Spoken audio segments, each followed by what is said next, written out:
Wayne, this is an opportunity that I've been looking forward to for a long time. It's really great to see you. Thank you. Good to see you too. It's great to hear from you. Yeah, well, it's been a lot of fun, not just reliving old days, but really talking about what impact the old days had on what we do now. I did the math. It's been 47 years since the last tour I did. Wow.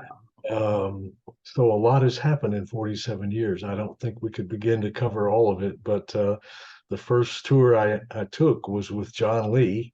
Um, And it had to be 1970, maybe. Yeah, I was playing baseball in '69 and the Louisiana team played in the World Series that year. So I know it wasn't '69, but it must have been '70.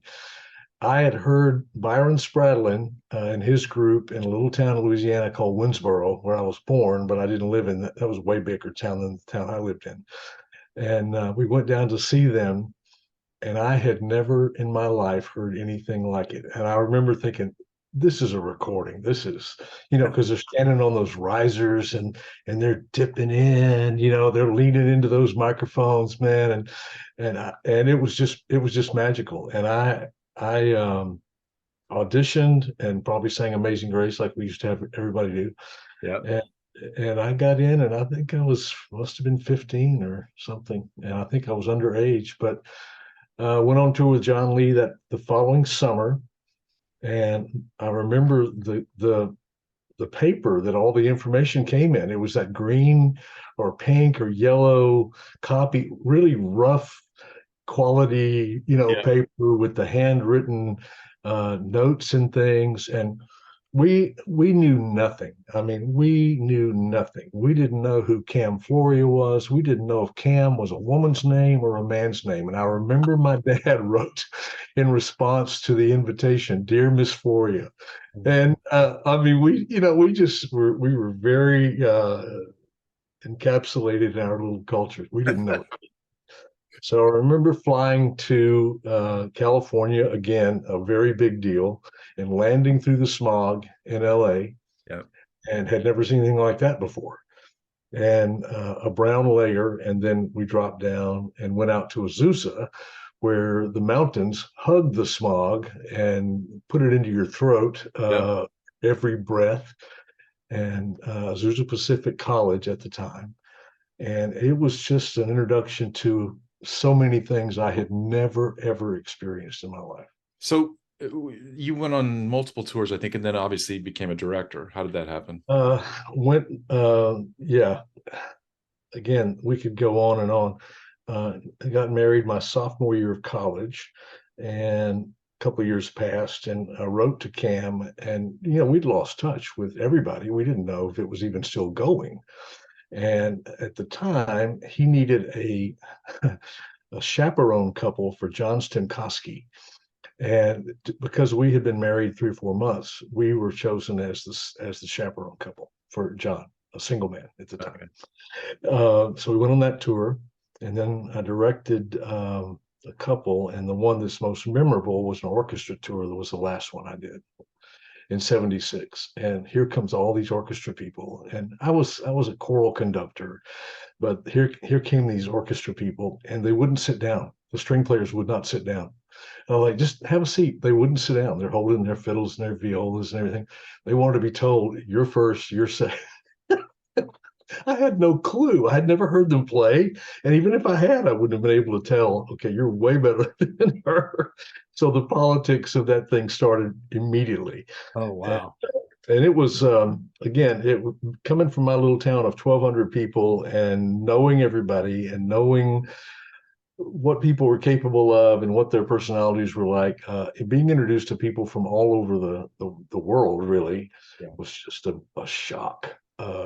It really was a shock, not only being introduced to different people, but the different beliefs that they had and the different interpretations of their faith Right. really scramble my brain. I'd never been around anything except very conservative, straight up evangelical church. So Talk about principles. What are some of the kind of the nuggets of wisdom that you picked up from your continental experience? taping cables in a straight line. Let me think. What else? Every time, every time I walk onto a stage, and it's just a mess. I tell you, I revert back. No, we got to tape those down, and we got to use a lot of duct tape. And so being being disciplined. I mean, no kidding. All kidding aside, being disciplined, and I don't know where this came from, but taking it seriously. Realizing that what was coming out of our mouths had the ability to impact people's lives. And, coming out of college, I didn't know what I was going to do. I wanted to be a baseball player, but I was about 135 pounds soaking wet and didn't have a chance. And so I studied music, but I didn't know if I was going to be a teacher, or in those days, the only other option would be to go to grad school or be a teacher or be a minister of music in a church, Right. not a worship pastor, a minister of music. Yeah. And so things from Continental days opened up a much broader perspective on what we could do with music, Hmm. and the level of excellence that we tried to achieve every night. When did you start writing? Uh, the first album I did was probably 1979, 1980, and my motto from the beginning was I wanted to record good music. If I could write it, fine. But there were so many other good writers around at the time, Bob Farrell and Greg Nelson, and who just wrote great stuff. Yeah. And those were my a guy named Phil McHugh and Greg Nelson wrote a couple of things I did. A guy named Gary Driscoll wrote New Lives for Old. Gary also wrote Another Time, Another Place that I did with Sandy back years ago. I just wanted to do good stuff. And I don't know when I started, but I was very possessive of it and didn't want to expose it to people until I felt like it was ready. And that's still my Achilles. I work on stuff and I get stuck. Right. It's still a problem. I can't finish things. So I'm working on something right now. Like, the snare drum sound doesn't matter as much as finishing the chorus. So I get in the studio behind me here. It's like, stop. There are 1,000 snare drum sounds. Oh, that's a good one. Doesn't matter, man. Come on. So, Well, thank goodness you managed to finish a lot of great ones. well, thank you. Honestly, it's a thrill for me. You and as a vocalist, you're probably a part of a group of 5 vocalists that I want to mimic and copy and steal. Oh man, I love your voice and I love your songwriting. Some of them still bring me to tears. well, I love singing still. I don't have quite the range I used to have. I remember Neil Joseph as the executive producer with Word Records back in the day when we did a song called "Friend of a Wounded Heart," Yeah. and I remember him coming over the intercom, say, "Bro, are you sure you want to do it this high?" Because the chorus started on a G. He said, "You sure you want to do it on this high? Do it this high?" I said, "Yeah." So he said, "You might be singing this one for a while." So not only do I take them down a few notches, most people that I know still singing or taking it down. But you know what? I love it more now than ever. There are not as many opportunities as there used to be. The marketplace is very crowded and still competitive, and a lot of people out there doing it. And I have other things going on too. So Right. It was one of the really moving experiences for me heading the international ministry, which I started in the 90s when I was a vice president. I was developing a lot of the internationally based groups. yeah. Julia, at the time, Winterberg, now Hamilton, had gone and founded the Hungarian Continentals, and I went over and we produced a record with them together, and they did "Friend of a Wounded Heart." Huh.